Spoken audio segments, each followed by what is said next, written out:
What is going on, guys? This is All Gaming with my review of Naruto chapter 684. And this chapter, it was definitely good, and we actually see something pretty awesome happen at the end there with Naruto.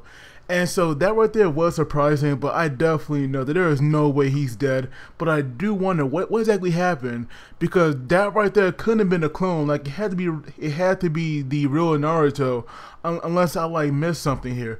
But the chapter itself, it starts off with Obito, Sakura, Naruto, Kakashi, and we see now that the Sakura, she is looking at Obito, and we actually learn that even though Naruto did revive him, he cannot keep him alive, and Obito is definitely dying, and he will die. He's just like running on borrowed time here, so I do wonder how much time does he have left. But now we see that Obito is definitely getting ready to make his move, and he has Naruto and Sakura touch him. And so right now, just like waiting for the perfect chance, to do it. And we see Kaguya. She has now, realized that they're definitely up to something. So at first, she was kind of keeping, an eye on them. But obviously, she could not let them, even though she knew that they were planning something, she obviously could not let them distract her from, her real goal. And she probably thought it would be pointless anyway. So it probably pointless anyway, no matter what they do.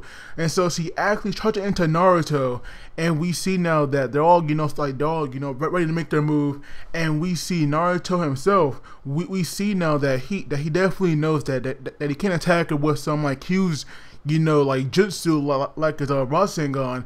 He has to, make a diversion and then use taijutsu to actually, hurt her.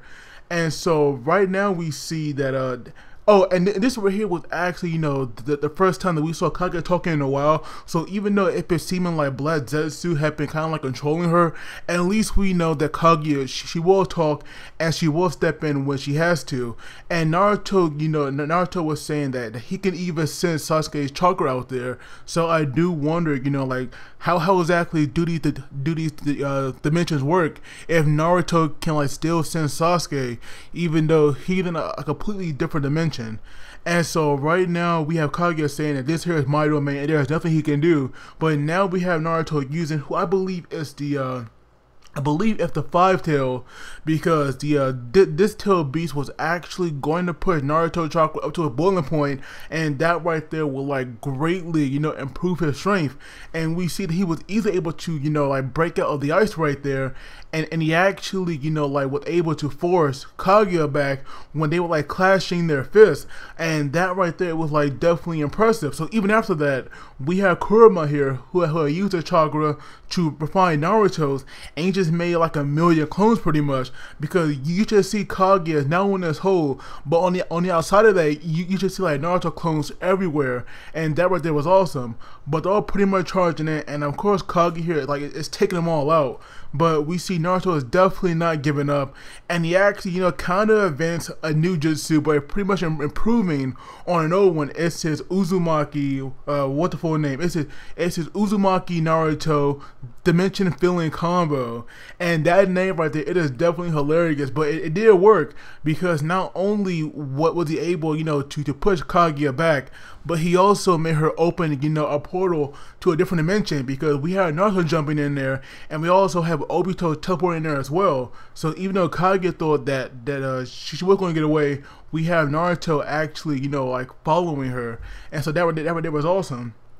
And so right now it seems that that Black Zetsu had realized that a couple of them had fallen after them, but it seems that Naruto clone they couldn't make it. So this right here had to be the original, or maybe it was the Black Zetsu overlooking things, and Naruto like just put along with that.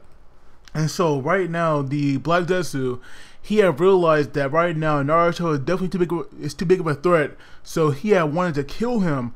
But Kaguya was saying that they can't do that because we need a chakra. And we actually learned that the Kaguya herself, she has 5 different dimensions, and every time she like opens one of those portals, it costs an immense amount of chakra.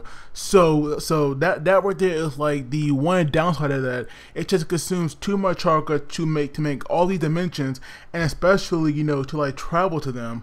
And so right now we see that Kaguya, she like uses one of her other abilities, and it's one of those bone techniques that we saw from a past character called Kimimaru, and I'm pretty sure everybody knows who that is. And I was just thinking that in the last Naruto episode, they were just saying, you know, like a Kaguya clan, and if Kaguya's body can do that, then I'm pretty sure Kimimaru's, you know, like come from that same clan, but their name must have changed over the years, or it's possible that Kimaru's clan, it was called the Kaguya clan back when he like introduced, and we got like some backstory, you know, about him. But pretty much we just see Kaguya.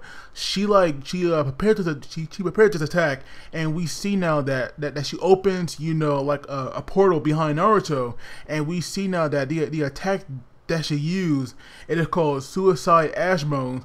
And so now we see Naruto, he was trying to dodge them, and it seemed at first that, you know, that he was doing a pretty good job, but now we see that one of them, it like hit him in the stomach, and you just see like his whole torso is now crumbling, you know, into this big hole, and his body is like breaking down. So pretty much you would think that the Naruto is dead here, because if this right here was a clone, then obviously, you know, that clone would have already been gone.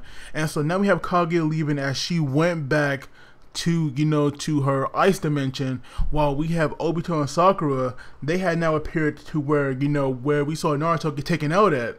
But right now we see that when Kaguya, you know, did get back, she believed that all the clones would be gone, but they're still there. So obviously right now Naruto can't be dead, even though it seemed like he died. So I do wonder exactly what had happened. And so that is what a chapter, you know, ended off. And like I said, the chapter, it was actually good. I definitely enjoyed it. So I'll probably give it, you know, an 8 out of 10. But of course, I would love to hear your guys' thoughts on this. But as always, please do not forget to like the video and subscribe, because that really helps me out. And you guys take it easy. I will see you all next time.